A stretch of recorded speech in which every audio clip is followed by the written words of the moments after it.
Gaurkoan, zatikiak alderatzen ikasiko dugu. Izendatzaile bera duten zatikiak konparatzea oso erraza da.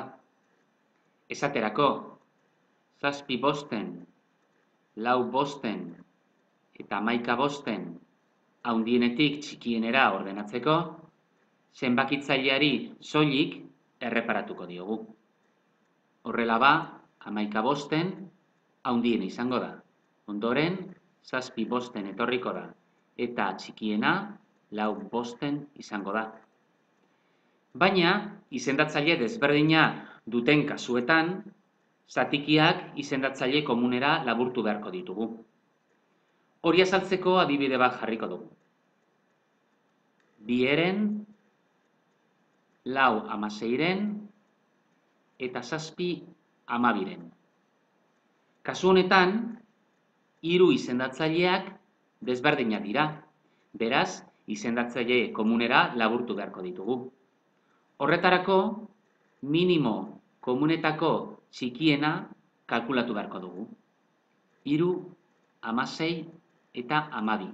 Kasu honetan, 48 da. Beraz, zatiki berriak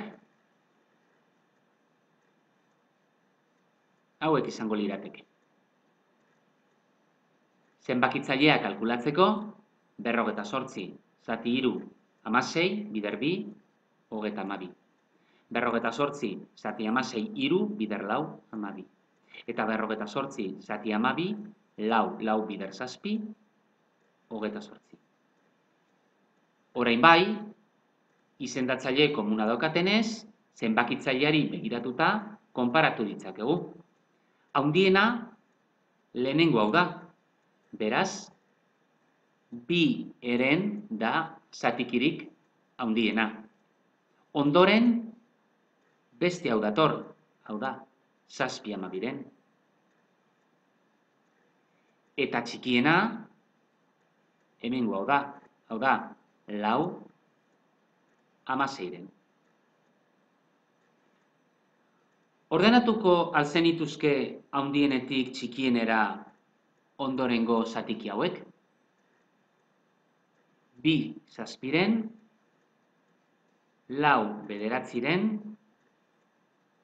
21 eta erena.